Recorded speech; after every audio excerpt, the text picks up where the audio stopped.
Hiya, my name's Colin. I'm in the process of launching a YouTube channel with the intention of expounding scripture in the hope it helps us understand what it's said to us up till now and what potentially it says to us going forward.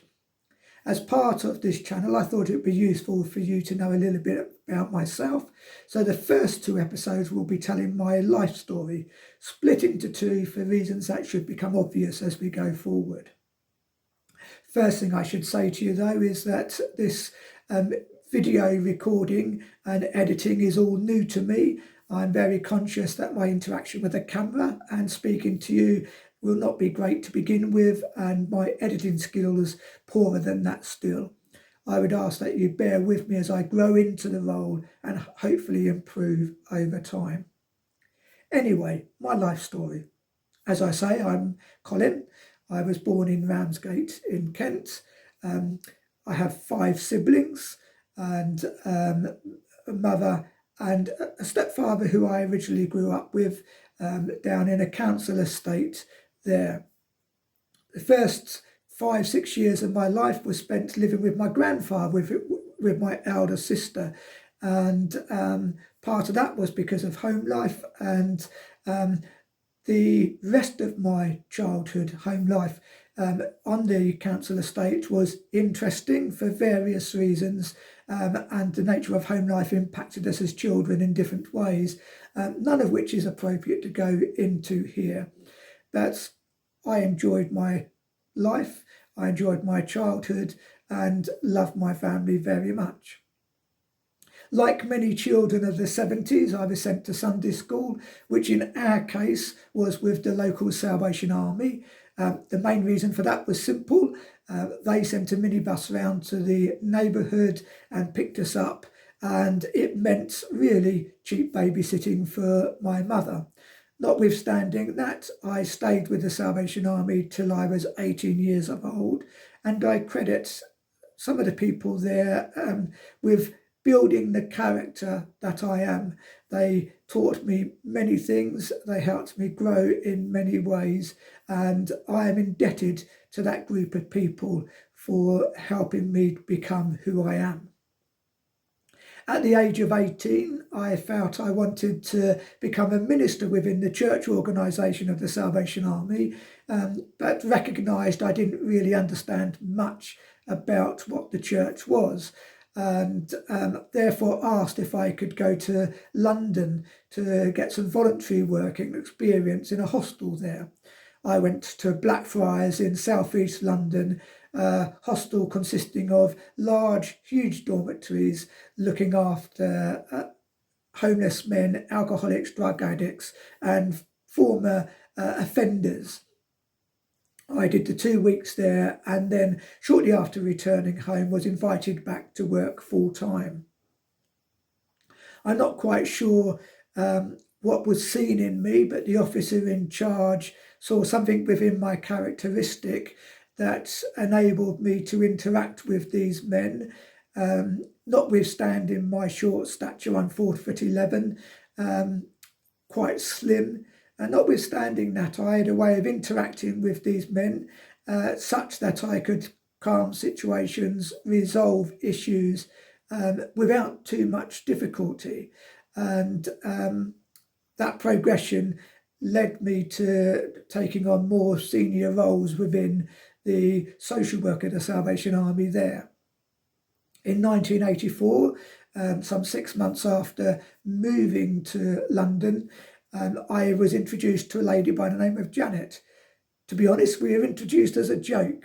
As I say, I'm 4'11", Janet was 4'10", and the person who knew her just thought it would be humorous to see how we got on together. Well, we got on pretty well, to be honest, and within a short while I asked her out, and then by 1986 we were married.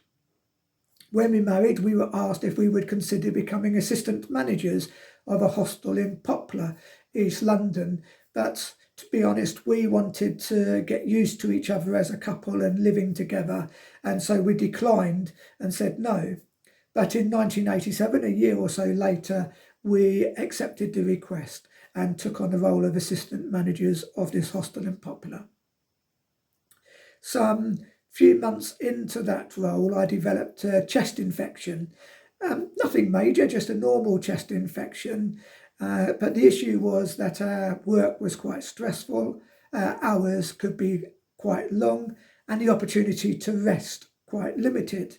And so as time grew on, this infection, not only did it not clear up, but gradually got worse and worse, such that I ended up coming under the care of a hospital. And 18 months later, in talking with a consultant there, the consultant explained to me that this infection was starting to affect the muscles around my heart, and that I should really consider changing my role within the social work of the Salvation Army. Janet and I went and spoke to the local provincial manager, the regional manager, and it was agreed that I should go back to being just a general assistant within the hostel, working a 40-hour week. I was relocated to Westminster, actually a much bigger hostel than the one I'd been assistant manager in. Popular Hostel was 90 beds, whereas Westminster was 260 plus beds, plus 30 odd staff. But the reality was I would be a 40-hour week with a team of a management of 6, being the junior member of this team. 5 weeks into that role, I was called into the provincial office. And to be honest, I was really concerned about this. I had just changed roles. I was doing a more junior job. I thought reasonably well. But when you're called into the head office, you assume you're being called in for something that's wrong. And so I went in with some trepidation, and Janet had been asked to sit with me in the meeting, which in some ways made it a little worse. And the conversation started with, Colin, we've got a problem. Here we go. And then it was completely different to what I expected. All of the managers, the management team you work with, have booked 2 weeks holiday at the same time. And all 5 of the other members are refusing to change their dates. The reason for this was quite simple. We were pre-travel insurance days as a automatic policy. And as a consequence, any one of these people, if they cancelled their holiday, would lose money. And that was simply the reason why they were refusing. But here we were with a team of 6 and 5 were going on holiday. So the provincial officer said, Colin, you have the experience. Would you consider running the hostel for 2 weeks and then going back into your junior management role? I asked if I would be given assistance and was assured that a couple who I knew would come to work alongside me, and the 3 of us together would manage the 2 weeks. So I accepted, not a problem. I definitely had the skill base to do it. The day came when everybody went on holiday, and no sooner had they left that the phone in the office went, and it was the area manager. Sorry, Colin, the couple coming to work with you are both sick, and we're going to have to ask you to run and manage the hostel on your own. We appreciate it's going to be difficult, but what you're going to have to do is run the hostel from 7 a.m. to 11 p.m. and then be on call overnight for the full 2-week period. And if you need me, here's my home number so you can get me should you have a difficulty. The reality was I had no choice. I was the only management team member there and just had to say, yes, Colonel, I'll manage the hostel. The good thing was I was respected within the hostel by both the staff and the residents, and as much as they could, they assisted me in my role, making it as easy as they could for me to manage. And as a whole, the 2 weeks went off without issue. However, in the second week, for 2 consecutive nights, I was called out overnight by the police to assist with a potential suicide. The second night required me to stand on the ledge of a building a number of floors up, trying to persuade this man not to jump. We were stood there looking down at the fire brigade and the ambulance behind us, and I was very conscious of the police behind me, helping, encouraging, supporting as I persuaded this man to come down. It took us 3 hours to resolve that situation, and fortunately the man did come down without incident, and the rest of the time within the hostel went without incident. A couple of weeks after this, I had reason to go back to the consultant at the hospital, and he asked how things were going. How was it going with the change of role?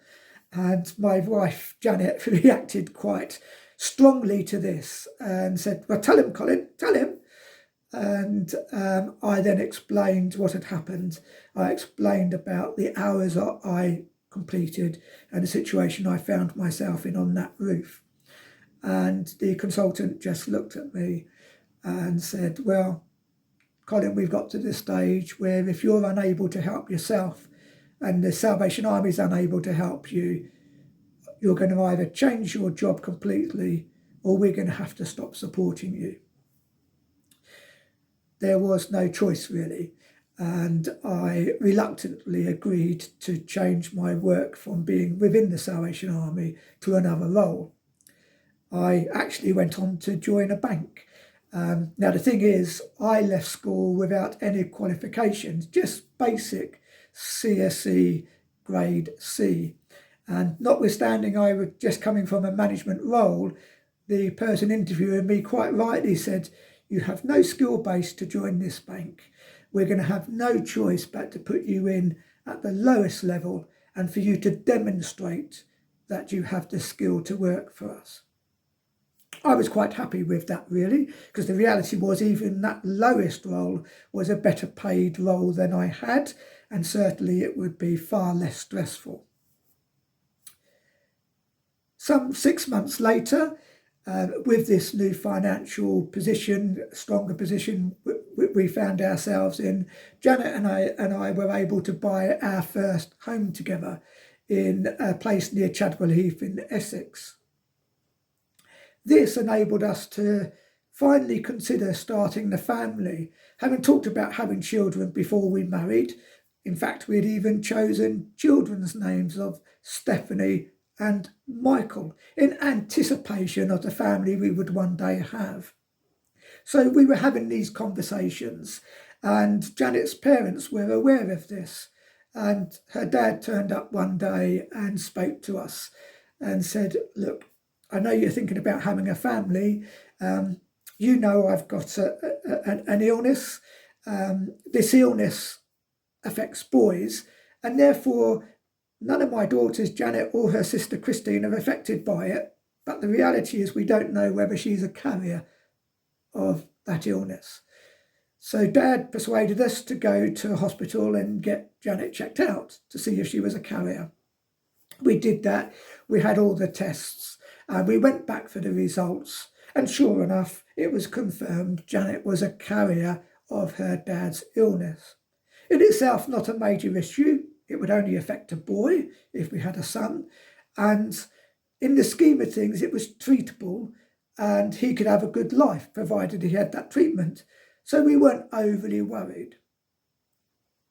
Notwithstanding this, the consultant was still very serious. And then he said, sorry, but there's more.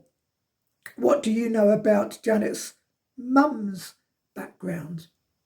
Now, the reality was we knew very little, because Janet's grandfather had been killed during the Second World War out in Africa. And on notifying his wife about his death, she decided that she couldn't cope with Rita, her daughter, and so she gave Rita up, as it were, for adoption. And this meant there was no family history in respect of Janet's mother. Well, It turned out that Mum had a mitochondrial disorder that was hereditary and would affect girls. Years later, it was identified to us as MELAS syndrome. And what this effectively was that Janet and her sister and her mum would gradually waste away. Different parts of their body would cease to work at various points in time and lead to probably an early death. Janet and I immediately recognised that this gave an explanation for Janet's sister's illness. Christine had been ill all her life, and we suddenly realised there was a reason for it, this mitochondrial disorder. The consultant explained that they could potentially help us investigate what could go wrong, but the thing was they couldn't say when anything would go wrong. And so we decided actually we're better off not knowing, that we would live our life, and as anything happened, we would adjust our lifestyle accordingly. The biggest change was that we realised it was not ideal to have children, because the reality was, whether it was a boy or a girl, they would have an illness that required treatment, and certainly in respect of the girl, the illness could be quite major. And there was also the other issue that we had been told that Janet would likely die young, and she understandably turned around and said, "I don't want to leave you with children on your own unnecessarily." So we decided we wouldn't have a family, but would invest our time in our nephews and nieces and the wider church family children and help them grow and develop. And if you like, they would become our extended family, which we did and we enjoyed. We learnt to adjust to the various issues that arose. In the scheme of things, quite quickly, Janet soon after became diabetic. She was already losing her hearing, and in fact, a short while later, become totally deaf and had to have cochlear implants to help her hear. And the stresses of that were affecting her, along with the stresses of watching her sister deteriorate and die. Christine died in 1995, and those stresses impact us. Along with the fact that Janet wanted to keep her illness as secret as possible. It was agreed that we would only discuss it with the immediate family, and that Janet would be allowed to get on with her life as best as possible without anyone taking pity or having sympathy, or indeed trying to protect her from everyday life and living. And whilst all this was going on, I was developing a career with the bank. In 1997, I had the privilege of being able to jump from a grade 3 to assistant manager role within one leap in an area of big ticket leasing. That was the leasing of ships, planes, hotels, and various things around the country. And life in the scheme of things was pretty good, but pretty stressful. And then towards the end of 1998, two other things happened. One is Janet and I realised we'd have to move house because Janet had started to collapse on the stairs as she went up to the first floor of the house and fall down the stairs, and occasionally injured herself. But the greater risk was a more serious injury, and we realised we needed to protect her from that. And so we were looking into it, and we eventually found a bungalow in a place called Harold Hill near Romford. So we were in the process of buying this bungalow when the bank announced that my area, the leasing business, would be amalgamating in different parts of the bank and there would be redundancies. And I suddenly found myself becoming overstressed. All of this issue with Janet's health, the loss of her sister, helping her deal with that, the moving, trying to move house, and the risk to my income that we needed to be able to buy the house suddenly became too much. And it's fair to say I had a bit of a breakdown, impacted on a couple of the people. But fortunately, with the help of a couple of friends and my church minister, I managed to work through it. And one of the biggest assets was the bank decided that I wouldn't be made redundant. In fact, the opposite was true. As part of the merger with the Royal Bank of Scotland that was following that, I was asked to relocate to Cheltenham in Gloucestershire. And just before that, I was promoted as a manager. And so actually life was still within the bank pretty good and pretty strong. We talked about it as a family, and we registered that a move to Cheltenham would probably be good for our family life, my home life with Janet.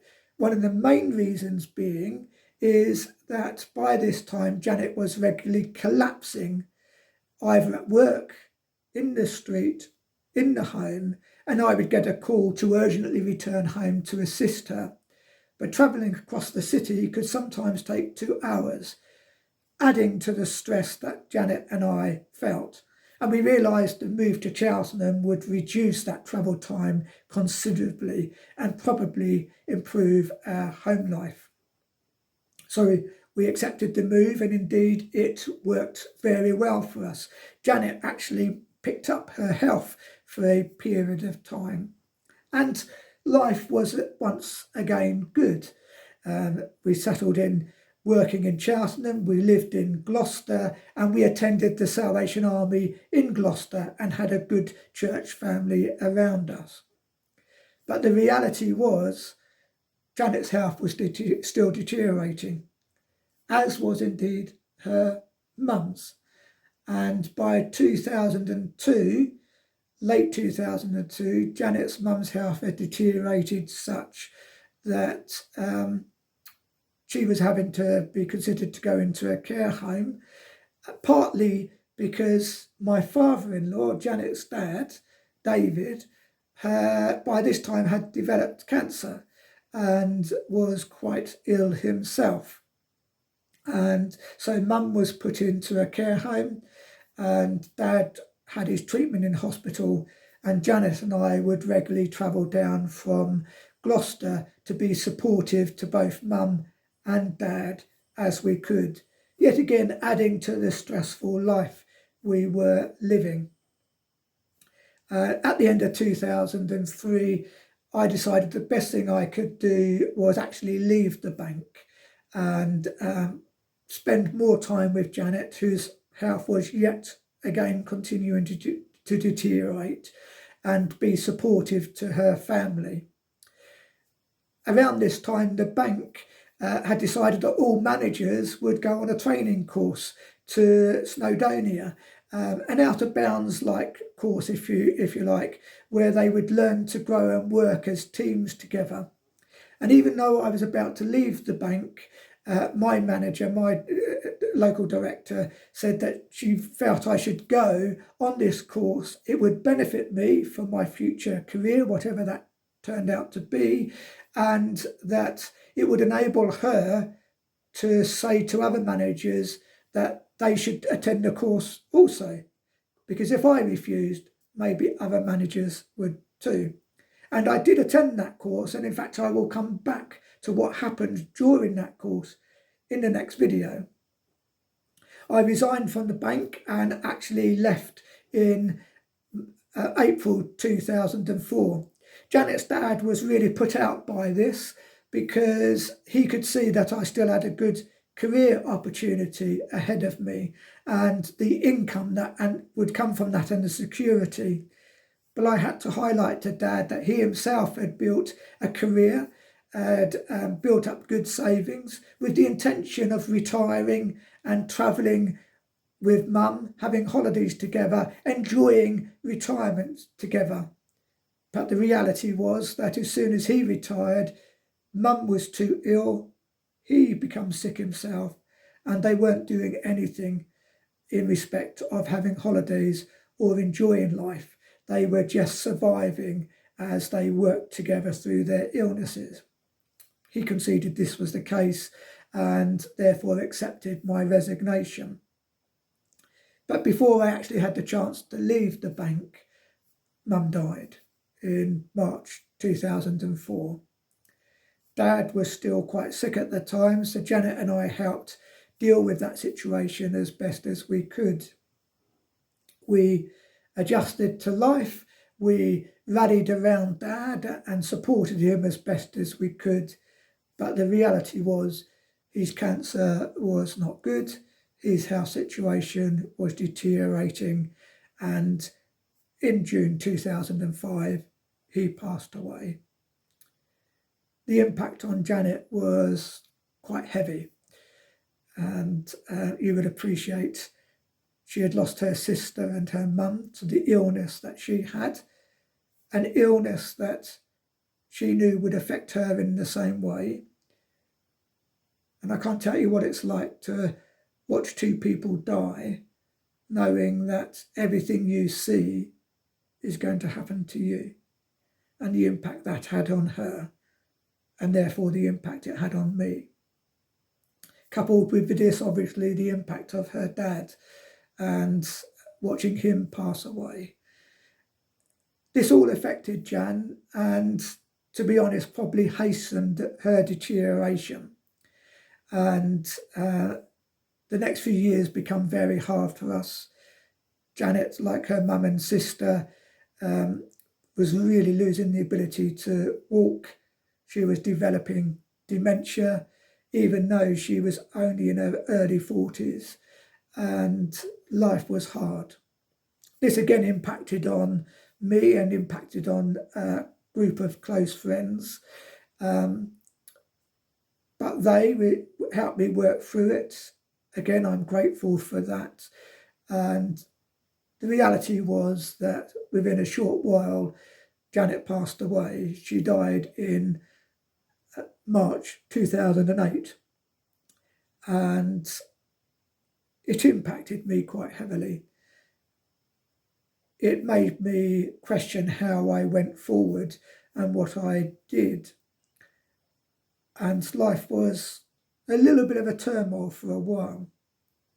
But the one thing I have to say amongst all of this is that even though we learnt early on in our marriage that life was going to be difficult, even though we had seen the impact of Christine and Mum's death and knew the impact it would have on Janet and the likely scenario of what we were seeing for ourselves, throughout that time, which actually went on for a period of 15 years, neither Janet or I once lost our faith. Yes, we questioned things. Yes, we struggled with things, but we never once lost our faith. For the reality for both of us was God was there. God was good. God was our rock. And we clung to that. It kept us strong. It kept us grounded. And I knew at this point of Janet's death, that same rock would help me to stand and move forward. I'm going to leave it there for today. We'll come back to my life story, picking up back in Snowdonia in 2003, and then we'll move on from there. Anyway, God bless for now.